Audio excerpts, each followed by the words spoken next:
Plasma therapy అంటే ఏమిటంటే మన రక్తంలో 3 రకాల కణాలు ప్రధానంగా ఉంటాయి.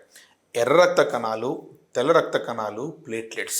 ఎర్ర రక్త కణాలు ఆక్సిజన్ క్యారింగ్ కెపాసిటీ, హీమోగ్లోబిన్ అట్లా ఉంటే, తెల్ల రక్త కణాలు డిఫెన్స్ మెకానిజం ఉపయోగపడితే, మూడో కణాలు ఏమిటంటే ప్లేట్లెట్స్.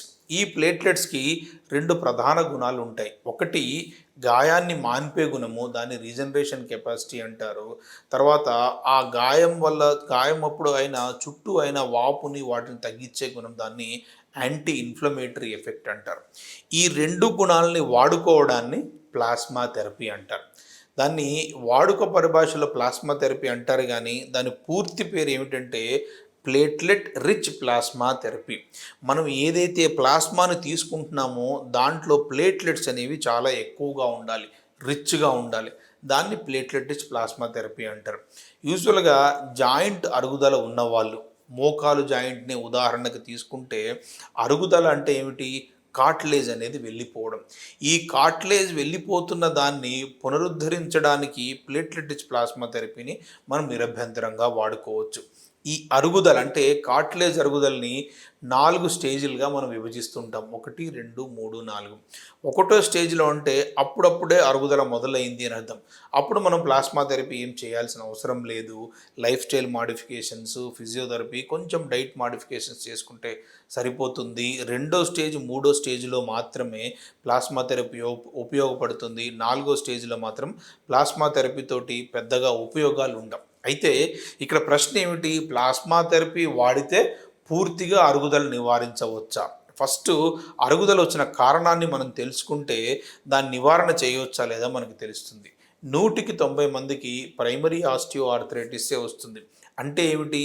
కేవలం వయసు రీత్యా ఏ కారణం లేకుండా వచ్చిన అరుగుదల. వయసుని ఎట్లా కంట్రోల్ చేయలేమో, ఒక్కసారి అరుగుదల కానీ మొదలైంది అంటే దాన్ని కంట్రోల్ చేయలేము. సో ప్లాస్మా థెరపీ తీసుకుంటే అరుగుదల పూర్తిగా ఆగిపోతుంది, లేదా భవిష్యత్తులో జాయింట్ రీప్లేస్మెంట్ ఏం అవసరం లేదు. ఒక్కసారి ప్లాస్మా థెరపీ తీసుకుంటే లైఫ్ లాంగ్ సక్సెస్, ఇటువంటివన్నీ అపోహలని చెప్పొచ్చు. ఈ ట్రీట్మెంట్ తీసుకున్న వాళ్ళు మళ్ళీ భవిష్యత్తులో అరుగుదల పెరగడము, మళ్ళీ వాళ్ళకి జాయింట్ రీప్లేస్మెంట్ చేయడం కూడా జరిగింది. నా ప్రాక్టీస్‌లో ఒక్కసారి ప్లాస్మా థెరపీ తీసుకుంటే అరుగుదల రేటు కాస్త తగ్గి, మీరు జాగ్రత్తలు తీసుకుంటే, ఎవరైతే ప్లాస్మా థెరపీ తీసుకున్నారో వాళ్ళు బరువుని అదుపులో పెట్టుకొని ఫిజియోథెరపీ ప్రాపర్‌గా చేసుకుంటూ కోమార్బిడ్ కండిషన్స్‌ని అదుపులో పెట్టుకుంటే ఏమవుతుందంటే, ఏదైతే ప్లాస్మా తోటి వచ్చిన కార్టిలేజ్ జనరేట్ అయిందో అది ఎక్కువ రోజులు వచ్చే అవకాశం ఉంది. ఎక్కువ రోజుల తర్వాత స్టేజెస్ మారే అవకాశం ఉంది. స్టేజ్ 4కి వెళ్ళాల్సిన అవసరం చాలా లేట్ అయ్యే అవకాశం ఉంది. ఈ రోజు వరకు కూడా స్టేజ్ 4 ఆస్టియో ఆర్థరైటిస్‌కి standardised treatment world wide joint replacement మాత్రమే. ప్లాస్మా థెరపీ తోటి ఎక్కువ రోజులు మనము జాయింట్ రీప్లేస్మెంట్ పోస్ట్‌పోన్ చేయడానికి కానీ అవకాశం ఉంది, కానీ జాయింట్ రీప్లేస్మెంట్‌కి ఒక ఆల్టర్నేటివ్‌గా ప్లాస్మా థెరపీని మాత్రము ఈ పీఆర్పీ పద్ధతిలో మనము ఏ జాయింట్‌ని కూడా మార్చకుండా నివారణ చేయలేము.